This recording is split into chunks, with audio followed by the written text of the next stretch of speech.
우리 옆에 분과 인사하겠습니다. 사랑합니다. 축복합니다. 사랑하고 축복합니다. 예수님의 제자 중에 베드로가 있습니다.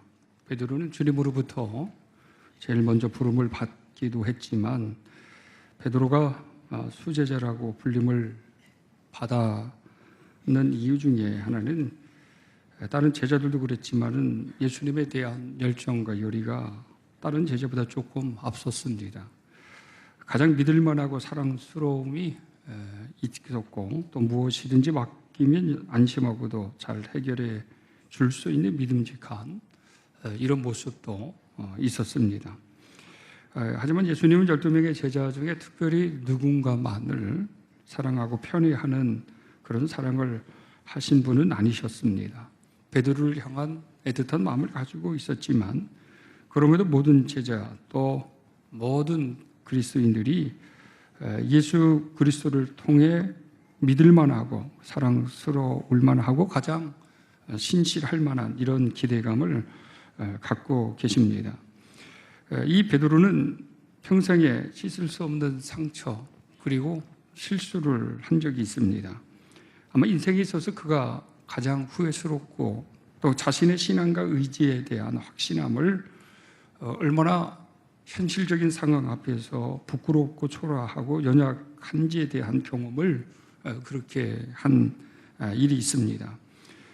첫 번째로는 그리스도가 십자가를 져야 되는 고난과 죽음과 부활에 관한 것을 말씀하실 때에 마가복음에서 예수님을 붙잡고 항변을 한 사건이 있습니다. 그럴 때 예수님이 사탄아 내 뒤로 물러가라 라는 이런 책망을 받았습니다. 아마 베드로는 말은 하지 않았지만 스승인 선생이 자신에게 이 사탄이라고 이야기했을 때 그 상처 아마 컸을 것입니다. 그러나 베드로 자체가 사탄이라고 말하는 것은 아닙니다. 지금 현재 베드로가 예수 그리스도와 하나님의 뜻을 이해하지 못하고 순간적인 인간의 생각으로 그리스도께서는 죽으시면 되지 않는다고 그리스도께서 이 연약한 모습을 통한 이런 어떤 육신적 생각의 차원에서의 그 욕망을 극복하지 못한 이 부분에 대한 이 사단의 세력과 권세라고 하는 이 면모를 예수 그리스도께서는 그렇게 지칭하고 꿰뚫어 보신 것이었습니다. 예수님이 십자가 달리시기 전에 또 잡히시고 그 무리들을 색출하는 상황이 되어졌을 때 자신은 그와 함께하지 않았다라고 강하게 부정했던 또 사건이 하나 있었습니다. 자신은 절대 그리스도에 대한 신이 그리고 열이나 자신의 의지에 대한 부분이 아주 정확하고 분명하다고 하는 것을 누누이 보여주었습니다. 그러나 생명의 위협을 받는 그 순간에 이 베드로는 어처구니 없게 예수 그리스도를 3번씩이나 부인하는 이런 일들은 또 다른 그에게 있어서 아주 깊은 상처였습니다.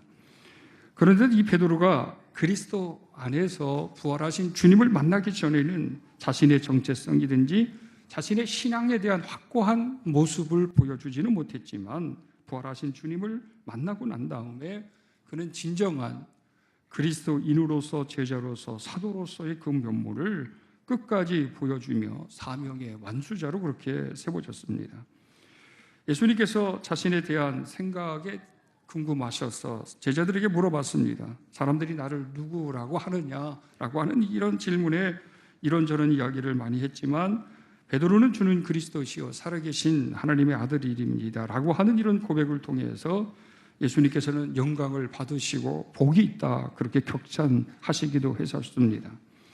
비록 베드로 스스로가 연약하고 또 그리고 실수도 했고 부족함이 드러나셨지만 그래도 이 베드로와 예수 그리스도와의 관계에서는 어떤 제자와의 관계에서 볼 수 없는 또 다른 그런 어떤 애틋한 마음과 또 기대할 수 있는 이런 것들이 항상 있었습니다. 예수님은 자신에 대한 이 고백을 한 베드로 그리고 예수님 스스로 사람들이 자신을 어떻게 생각하고 있는지에 대한 궁금증을 항상 가지셨습니다. 그런데 이 예수 그리스도께서는 자신이 누구이신지를 확실하게 가르치시고 그리고 공개적으로 비공개적으로 보여주셨습니다. 이런 예수님을 따르는 제자들도 자기 자신들이 어떠한 자들인지에 대한 확증을 갖기 시작한 것은 다 부활한 주님을 만나고 난 그 다음이었습니다. 흔히들 철학자들은 사람들이 인생을 살면서 세 가지의 질문을 항상 스스로 자신에게 하고 그 질문에 대한 답을 할 수 있어야 된다라고 하는 이야기를 합니다. 실존적이고 존재론적 측면에서 나는 누구인지에 대한 정체성에 대한 정립을 하도록 하는 그런 질문입니다. 내가 누구인지에 대한 그 질문, 그리고 그 질문에 대해서 답을 할 수 있어야 하고, 왜 사는가라고 하는 이 질문에 대한 답도 할 수 있어야 된다고 하는 것입니다. 왜 사는가, 그리고 어떻게 살아야 하는가라고 하는 것입니다. 이 세 가지는 모든 인간이라 그러면 인생을 살아가면서 자기 자신이 그리스도와의 관계이든 관계가 아니든지 간에 자신이 누구인지, 또 왜 사는지, 어떻게 살아가야 하는지, 무엇을 위해 살아야 하는지 이 부분에 대한 정립, 그리고 이것이 분명히 세워졌을 때에 자기 자신의 인생이 어떠한지를 우리 스스로 가늠해 볼 수 있다고 하는 것입니다. 예수님은 그것이 분명하셨습니다. 그리고 예수님께서는 이 베드로와의 관계에서 또 이 베드로가 그리스도의 부활하심을 믿고 만나고 난 다음에 이 부분이 굉장히 확고하고도 분명한 사도였습니다. 베드로 전서나 후서가 기록될 당시는 기독교가 엄청난 박해를 맞이했던 시대입니다. 그 박해는 그냥 일상적인 그런 것이 아닙니다. 생명을 걸어야 하고 자기 자신만이 아니라 자기 자식이나 가족에게도 생명의 위협을 받을 수 있는 이런 상황이었습니다.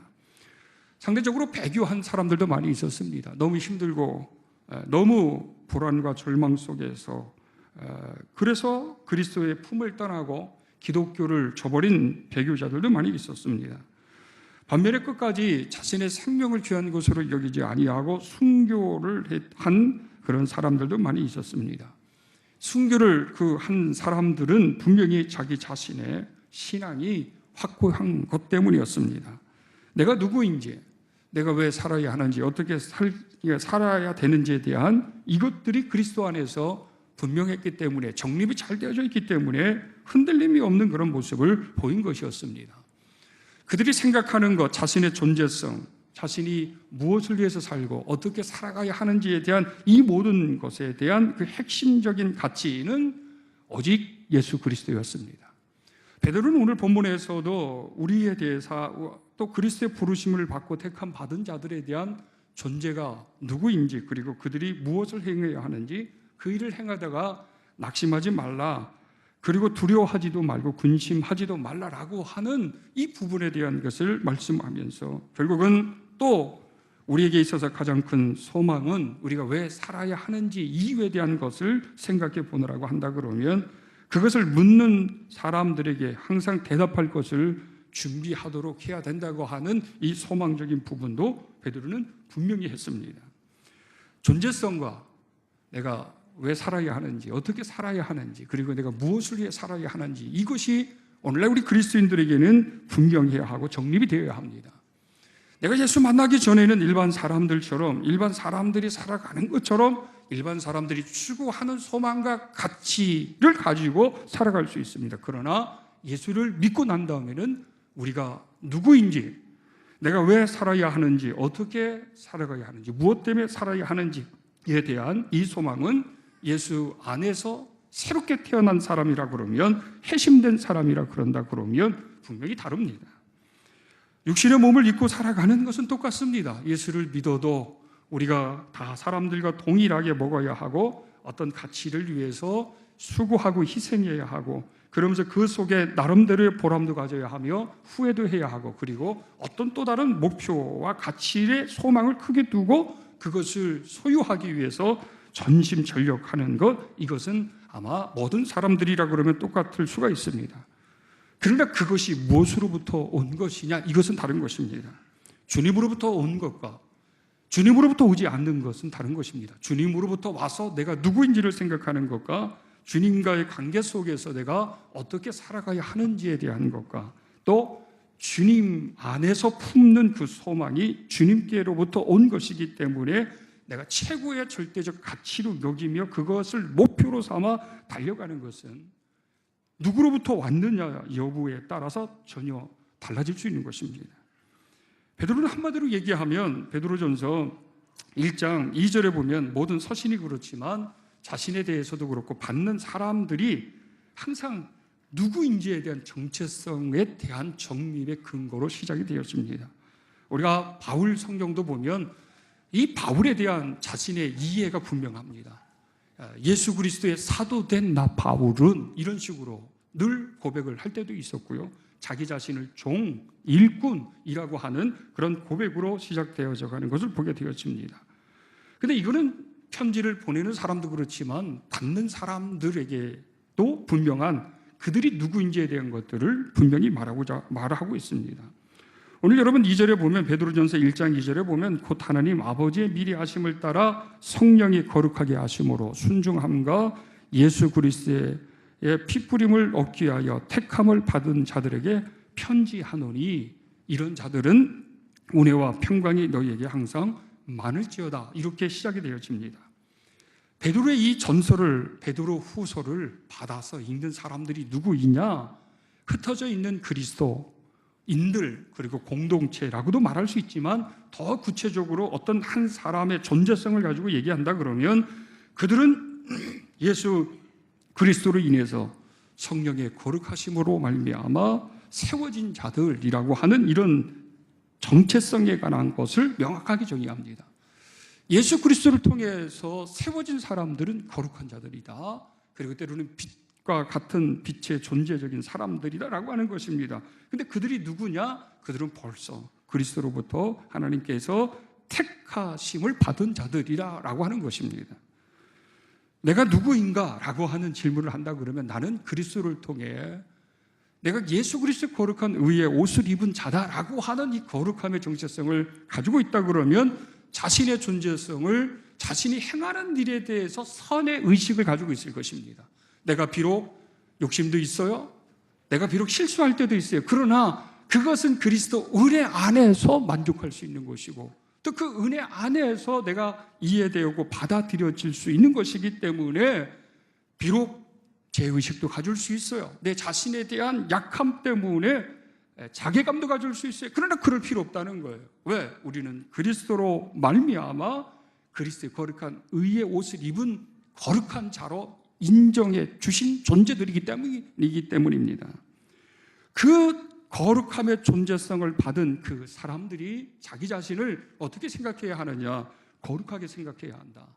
거룩한 삶의 품위를 가져야 하고 거룩한 가치를 가져야 한다라고 하는 것입니다. 그래서 의를 위해서 선을 행할 때에 낙심하지 말아야 한다. 그리고 그것 때문에 고난을 받는다 그러면 그 사람들은 복 있는 사람이다. 이렇게 말씀합니다. 만약에 그리스도께서 말씀하셨던 우리 자신이 이런 선과 의를 행하는 사람들, 그러한 거룩한 존재인데 그런 거룩한 존재들을 향해서 악은 육적인 것들은 항상 비웃고 조롱합니다. 야수할 때도 있습니다. 그런 것이 비현실적이라고 말을 할 때도 있습니다. 그럼에도 불구하고 또 그런 이유 때문에 내가 불이익을 당할 때도 있고 박해를 받을 때도 있습니다. 그러나 왜 복 있는 자라고 얘기하느냐? 우리의 존재가 그런 존재이기 때문에 그렇습니다. 우리의 존재가 그런 존재이고 우리가 어떤 것을 보는 것, 행하는 그 가치도 세상으로부터 온 것이 아니고 그리스도로부터 왔기 때문에 우리가 그러한 차원에서 복 있는 자다 이렇게 말하는 것입니다. 여러분 복을 뭐라고 생각하십니까? 여러분의 진정한 행복은 어떤 것이라고 생각하십니까? 이것은 아마 이 질문에 대해서 사람들마다 거지 유사성을 가질 수 있을 것입니다. 그럼에도 불구하고 만약에 세상 사람들이 세상적인 가치를 가지고 그것을 절대적으로 삼아서 추구하는 것을 여러분이 대답한다 그러면 우리는 조금 다시 한번 내 자신을 깊이 생각해 볼 필요가 있습니다. 세상 사람들은 세상적인 가치적 개념에서 최고로 절대적인 것을 때로는 돈과 지식이나 권력이나 그리고 어떤 도덕의 거룩한 행위적인 것들을 이야기할 수가 있습니다. 그러나 그런 것들을 그리스도께서는 거룩한 것으로 그리고 성스러운 것으로 절대적인 가치로 얘기하지 않습니다. 예수 그리스도 그분만이 선하시고 예수 그리스도 그분만이 절대적인 진리이시고 예수 그분만이 절대적으로 우리에게 영생을 주시고 거룩함을 주실 수 있는 분이시기 때문에 소망도 절대적인 가치도 베드로나 바울도 그렇고 모든 사람들은 오직 예수님으로만 그렇게 정립을 했습니다. 우리에게 절대적인 것은, 가장 선하고 의로운 것은 오직 그리스도 외에는 아무것도 없습니다. 그러니까 우리가 그리스도 안에서 무엇인가를 행하는 것, 주의 말씀대로 때로는 선을 행하고 사랑을 베풀고 용서를 행하고 모든 사람들 앞에서 거짓말하지 아니하고 도둑질하지 않는 이런 아주 간단한 단순적인 것 이 하나하나가 그리스도로부터 온 것이고 그리스도 안에서 되어지는 것이라 그러면 이것은 아주 절대적인 것입니다. 절대적인 것이기 때문에 이 절대적인 것을 위한 존재, 절대적인 그런 존재를 바로 우리라고 하는 것으로 그렇게 이야기하는 것이었습니다. 그런 면에서 우리는, 여러분, 누구입니까? 우리는 이런 빛의 자녀처럼 선의 아름다움을 비치며 살아가는 존재입니다. 우리는 그리스도로부터 거룩한 의의 옷을 입은 자들이기 때문에 우리 자신을 거룩하게 생각해야 할 것이고 우리가 행하는 것도 거룩하고 아름답고 복 있는 것이라고 생각할 수 있어야 할 것입니다. 베드로 사도는 이 박해 시대 가운데 속에 믿음을 지킬 수 있는 그 힘이 뭐냐? 이것 알아는 거예요. 내가 누구인지에 대한 정체성이 있을 때 이 박해와 고난을 이겨나갈 수 있다고 하는 것입니다. 새벽에도 말씀드렸지만 요즘 시대는 두 가지가 분명하지 않으면 무너지는 시대입니다. 자신의 믿음을 분명히 지키지 않고 이 믿음에 대한 정립이 없으면 반드시 구원의 반열에서 떨어질 수 있는 그런 시대입니다. 그뿐만 아니라 믿음을 지켜야 되는 시대이지만 또 하나는 그 믿음을 지키면서 선한 싸움을 싸워야 되는 시대 속에 우리는 살아가고 있습니다. 그 선한 싸움은 믿음 때문에도 싸우지만 때로는 우리가 그리스도인답게 살아가는 이유 때문에, 때로는 내 직분을 감당해야 되는 그 이유 때문에 그런 것입니다. 모든 사람은 그리스도인처럼 보이지만 그리스도인이 아닌 사람들이 많이 있어요. 모든 사람들이 직분자, 사명자처럼 보여지지만 사명자의 삶을 살아가지 않는 사람들이 많이 있어요. 편의주의적이고 개인주의적인 풍토가 만연하는 이 시대 가운데 속에서 분명한 신앙을 가지고 분명한 사명자의 정체성이나 제자의, 때로는 자녀의 정체성을 분명히 가지고 있지 않는 이런 시대 속에서는 그런 사람들은 이 근간이 흔들릴 수밖에 없습니다. 이 근간이 흔들림으로 말미암아 뿌리째 뽑혀져서 넘어지고 때로는 열매를 맺고 자라지 못하고 땔감으로 쓰여질 수밖에 없는 존재가 될 확률이 너무너무 많다고 하는 거예요. 왜? 이 시대가 세상적이고 육적인 것으로 가득 차 있고 그런 것을 가치로 여기고 사람들이 그것에 소망을 두는 시대이기 때문에 그렇습니다. 천국을 얘기하면 사람들은 비웃습니다. 예수 믿고 천국 가세요 하면 그냥 씨 웃어버리고 어리석은 사람처럼 그렇게 쳐다보는 경우들이 많이 있습니다. 어떤 사람은 합리적인 생각과 지식과 과학적인 것을 가지고 변론하는 그런 사람들도 있습니다. 그 사람들이 볼 때는 우리가 하찮게 여겨지고 그리고 미련하게 여겨지고 맹목적인 무엇인가를 추구하는 것처럼 생각되어져서 그들이 말하는 가치가 그들에게는 허무맹랑하고 비현실적인 것으로 판단되고 생각되는 경우들이 많이 있습니다. 그러나 그거 아니라는 것입니다.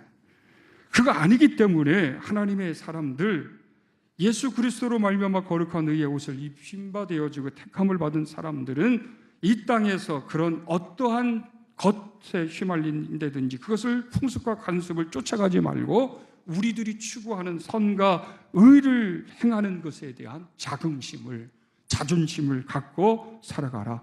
그렇게 하는 자가 복이 있다. 그렇게 말씀하고 있습니다.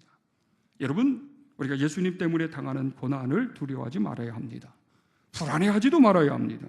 우리가 예수 그리스도의 이름으로 선과 의를 행함으로 말미암아 그것에 대한 반이익적이고 그리고 지탄과 비판이든지 아니면 나에게 해를 주는 이러한 것들 속에서도 흔들림이 없어야 합니다. 왜 그러냐면 그리스도로부터 온 것, 그리스도 안에서 행해지는 모든 것은 우리를 부유하게 하기 때문에 그렇습니다. 우리를 행복하게 하기 때문에 그렇습니다. 여러분을 부유하게 하는 것이 무엇입니까? 여러분을 행복하게 하는 것이 무엇입니까? 여러분, 돈입니까? 돈이 여러분을 부유하게 하고 그 부유함이 세상의 걱정과 근심과 염려를 물리치게 하는 힘이 됩니까? 우린 때로는 그럴 수 있습니다. 그러나 그것은 주님께로부터 온 것은 사실 아닙니다. 여러분, 지식입니까? 지식이 우리를 부유하게 하고 우리를 행복하게 합니까? 물론 그렇게 생각하는 사람도 있어 지식을 탐구하고 추구하는 사람들도 있습니다. 그러나 지식도 아니고 돈도 아닙니다. 세상의 권력입니까? 권력도 아닙니다. 그러면 내가 가장 사랑할 수 있고 믿을 만한 사람입니까? 사람도 아닙니다. 사람을 어떻게 믿습니까? 어떨 때는 아내가 나를 내가 아내도 서로 믿지 못하고 이해되지 않고 공감되지 않아서 스스로 고독에 쌓일 때도 많이 있습니다. 내가 그렇게 공들여서 키우고 이 자식이 잘 성공하는 것이 나의 가장 큰 보람이고 행복이라고 하는 사실 속에 평생을 자식을 위해서 피땀을 흘렸지만 결국은 그 자식이 부모가 병이 들고 돌봄을 받아야 되고 경제적인 활동이 안 될 때 끝까지 내 부모는 내가 책임져야 되고 나는 부모로 하여금 빚이 졌다고 하는 이런 심정을 가지고 내 부모를 돌보고 공양하는 이런 자식이 없습니다. 마음은 자식들에게 있을는지는 모르지만 현실이 뒤따라가지 못하고 현실이 그렇지 못해서 스스로 불신과 실망과 그리고 자괴감을 갖는 현실 앞에 우리는 서 있습니다. 돈도 믿을 수 없습니다. 지식도 우리를 부유하고 행복하게 할 수 없습니다. 자식도 그런 것입니다. 그저 우리는 부모로서 책임을 성실하게 잘 최선을 다해서 감당할 뿐입니다. 우리는 어떤 거래를 통해서 쌍방의 계약을 통해서 내가 이렇게 했으니까 이렇게 해줘야 된다 이렇게 행하는 그런 관계로 살아가는 것은 절대 아닙니다. 그렇기 때문에 우리가 돈이나 지식이나 어떤 사람이 우리를 부유하게 할 수가 없습니다. 그런 것들이 우리를 행복하게 할 수 없습니다. 그렇기 때문에 그런 상황에서 인생을 후회하지 않고 절망과 좌절과 자괴감을 들지 않는 자가 되기 위해서는 내 스스로를 그리스도 안에서 내가 누구인지를 정립을 해야 된다는 거예요. 그리고 내가 왜 살아야 하는지, 무엇 때문에 살아야 하는지에 대한 그리스도로부터 온 절대적인 가치를 소망으로 삼아야 된다고 하는 것입니다.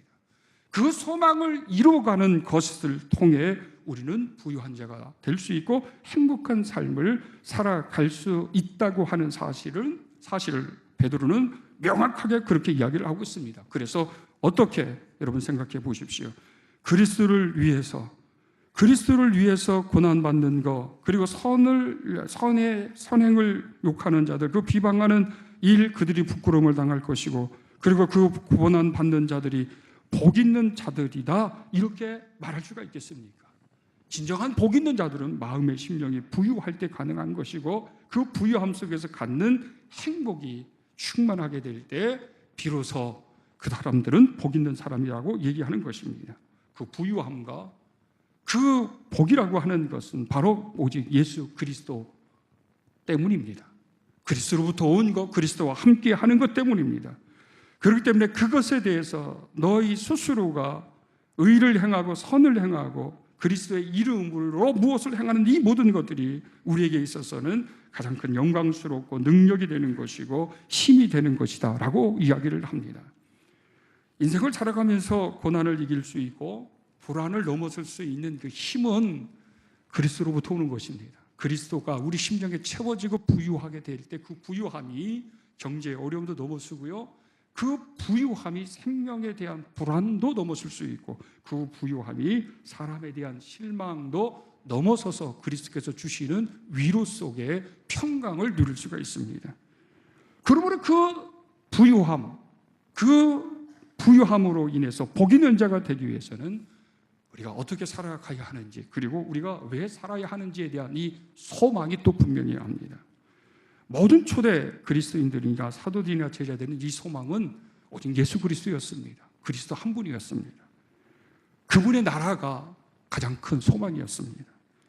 우리의 선조들도 보면 어려운 시기에 그 시기를 극복하고 이겨나갈 수 있는 힘은 늘 하나님의 나라에 대한 이 신앙이었어요. 그리스도의 재림의 신앙이었어요.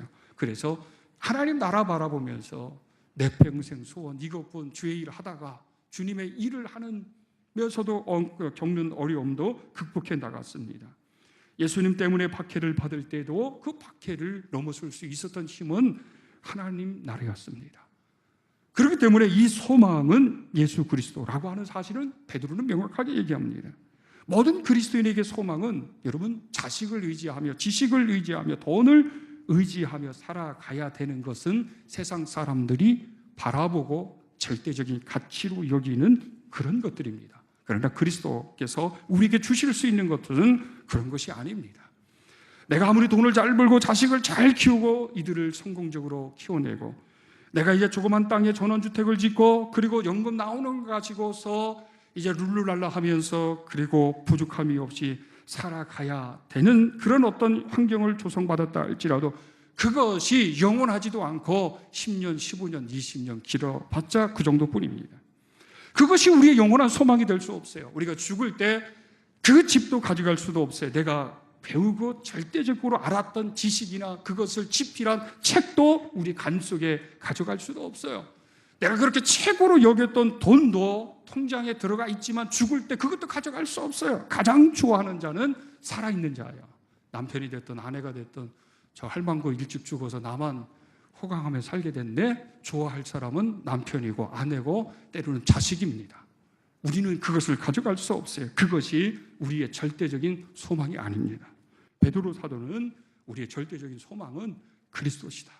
그리스도를 품고 그리스도와 함께 그리스도께서 보여줬던 선과 의를 행하는 것 속에서 우리는 행복하고 부유한 자가 될 수 있다. 그러면서 이것이 우리에게는 힘이다. 또 이렇게 얘기를 합니다. 그 힘임을 통해서 비방하는 그 사람들이 부끄러움을 당하게 될 것이다 라고 하는 신앙적이고 영적인 것들을 거꾸로 얘기합니다.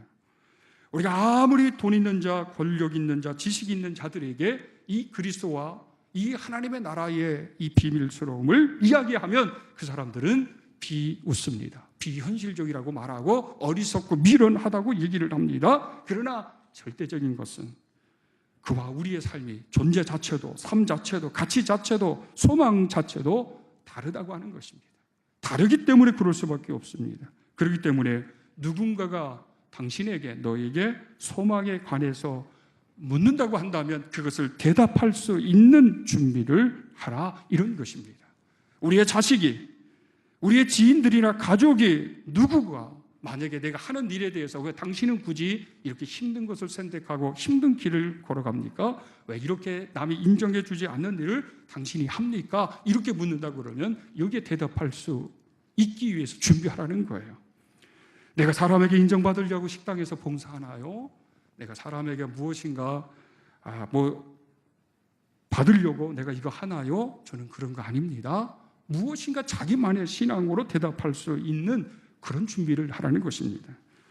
당신의 소망은 무엇입니까? 예, 예수님이십니다. 당신의 소망의 궁극적인 곳은 어디입니까? 예, 하나님 나라입니까? 에게 죽어서 가본들 무엇하겠습니까? 지금 현실에서 행복하고 즐겁게 살면 그만이지. 이렇게 만약에 대답한다 그러면 내가 그 사람들에게 나의 소망인 그리스도와 하나님의 나라에 대해서 어떻게 대답을 하겠습니까?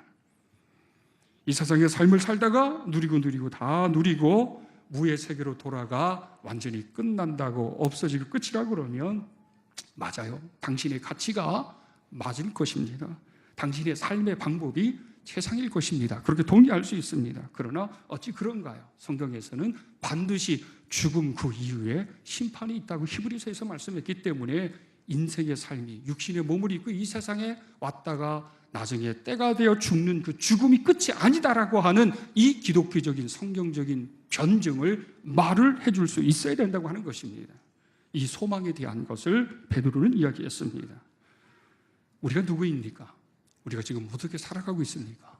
우리 무엇을 위해 살아가십니까? 이 질문 속에 우리가 답을 찾고 확실하게 말해줄 수 있는 것이 있다고 한다 그러면 그 사람은 부한 사람입니다. 그 사람은 존귀한 삶을 지금 살아가고 있는 것입니다. 그 사람은 행복한 사람이라고 말할 수 있는 것입니다. 이런 부한 삶 그리고 존귀한 삶이 바로 여러분과 저에게 이렇게 예비되어 있습니다. 그리고 그 예비된 것 속에 또 다른 행복을 추구할 수 있도록 그리스도께서 우리와 함께 하심을 믿어야 될 것입니다. 이런 믿음으로 확증하시기를 간절히 축원합니다.